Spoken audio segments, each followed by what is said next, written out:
한 사람이 여러 사람에게 사랑을 그렇게 그 그룹 안에서만 성관계를 하기 때문에 욕망 제어하지 말고 질투를 제어하자. 여러 사람이 함께 사랑하고 결혼하는 것 들어보셨나요? 오늘은 그에 대한 이야기를 나눠보겠습니다. 최근에 연애의 참견 이런 TV 프로에서도 몇 번 언급이 되면서 우리나라에서 좀 유명해졌고, 촬영하는 날이 7월 3일인데 오늘자 뉴스예요. 미국 매사추세츠 주에서 이게 합법화가 됐어요. 뉴욕타임즈에 실렸어. 이게 무슨 말이냐면 그 여러 명이 결혼한 그룹한테 의료보험을 해준다는 거예요. 그러면 이걸 인정해준다는 거거든요. 그 결혼 구성제 체계를.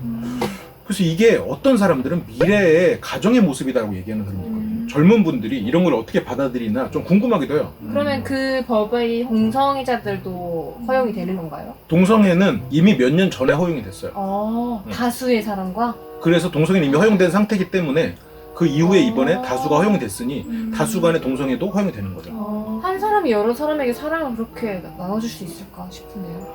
그러니까요. 그게 참 혹시 그런 경험 있나요? 여러 사람을 사랑했던? 아니요. 없어요? 그럼 여러 사람을 사랑한 사람을 사랑해 본 적은 있나요?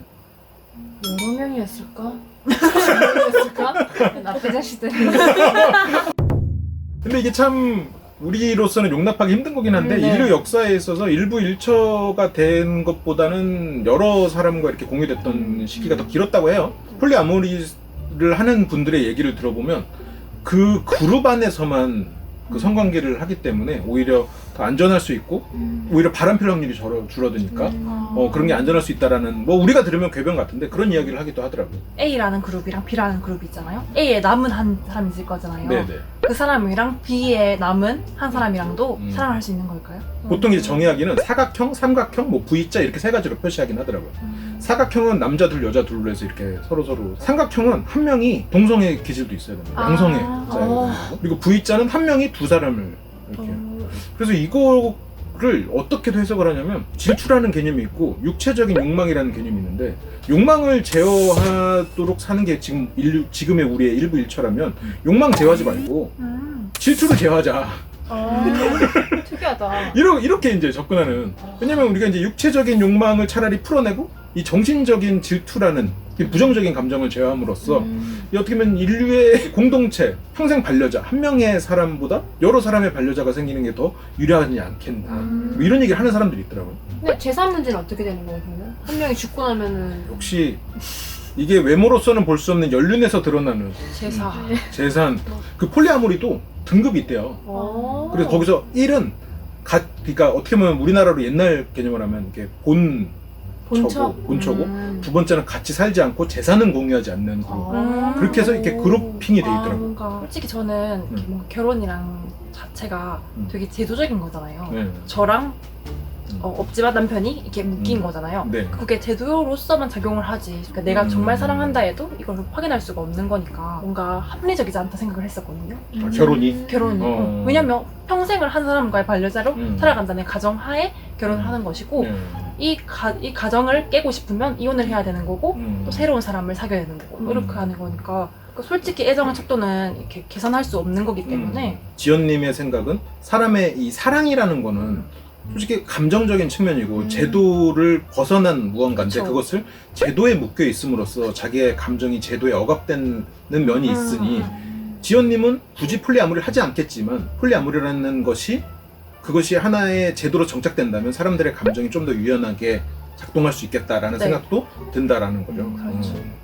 그럴 수도 있겠네요, 한편으로는. 지금 어떻게 보면 굉장히 많은 사람들이 어떻게 그럴 수 있지라고 생각하겠지만, 물론 우리는 안 그러겠죠. 우리는 모르겠어요. 나 언젠가 시대가 변해서 그렇게 해야만 하는 날이 올지도 모르겠지만, 우리 세대에서는 좀 받아들이기 힘든 부분은 분명히 존재하니까요. 근데 만약에 자식을 낳게 되면 그 양육권의 문제도 있을 거고, 내가 A란 여자와 생긴 그 자녀, B란 관계에서 생긴 자녀, 그 모든 자녀에게 똑같이 내가 사랑을 줄 수 있을까? 관심을 줄 수 있을까에 대한 한 명은 좀 버려지지 않을까? 소외되지 않을까라는 좀 생각을 좀 해보거든요. 지금 요즘은 결혼 준비하세요? 아니.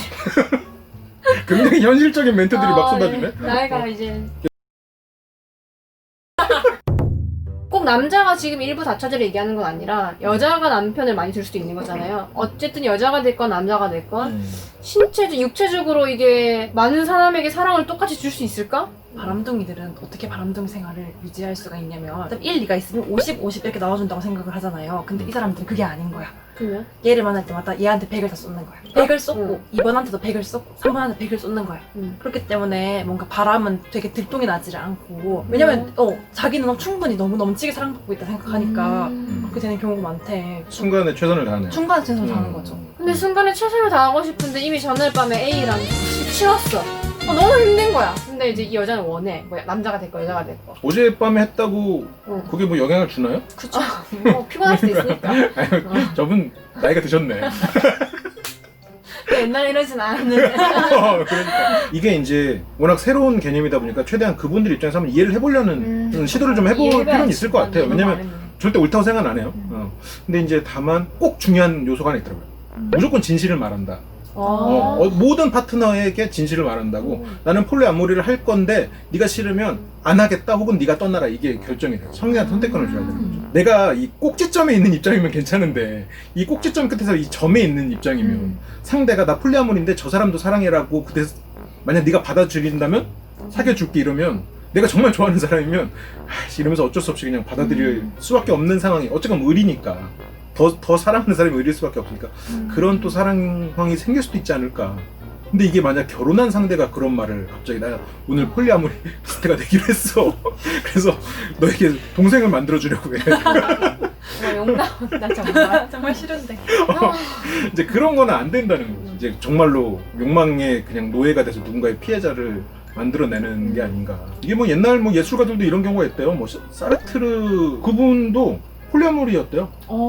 서로 이게 굉장히 사랑하는 두 사이가 있는데 서로 다 연애를 계속하는 거예요. 근데 마지막엔 결국 같은 이제 무덤에 묻혔다고는 하는데, 둘 사이에는 이제 예술적인 혼이 이제 있었기 때문에, 그런 공감대가 있었기 때문에 그게 가능했다라는 얘기도 있어요. 그러니까 그런 거 없이 단지 내가 성욕이 내가 100이고 하이고 이 사람이 로우여서 그 하이를 다른 데 가서 채우기 위해서 그렇게 한다는 거는 그냥 문란한 거죠. 근데 그게 이제 폴리아모리로 포장돼서는 안 되는 것 같아요. 네. 오늘 최대한 옹만한 입장에서 한번 얘기를 해봤어요. 근데 절대 옹만한 건 아니에요. 이분은 오늘 처음 들었어요, 그 얘기.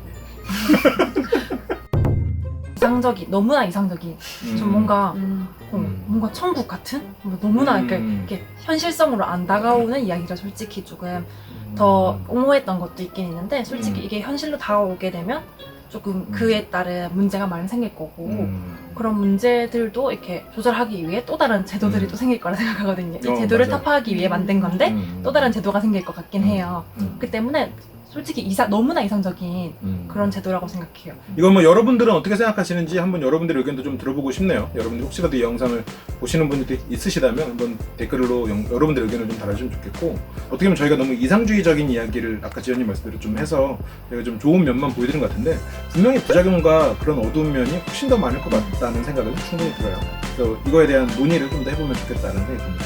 좀 착한 사람. 그러니까 말이 착한 사람이 쉽지 착하기 쉽지가 않거든요. 그러니까 착한 사람이 뭐냐면 입에 험한 말이 안 나오는 사람인 거. 쉽지 않겠네요, 정말. 쉽지 않아요. 정말 어우. 짜증나는 상황에 화를 안 내는 사람. 그럼요. 지민님이 특히나 화를 안 낼, 그 사람을 보고 화가 안 나는, 욕이 안 나와야 된다는 거 예. 거의 없어요.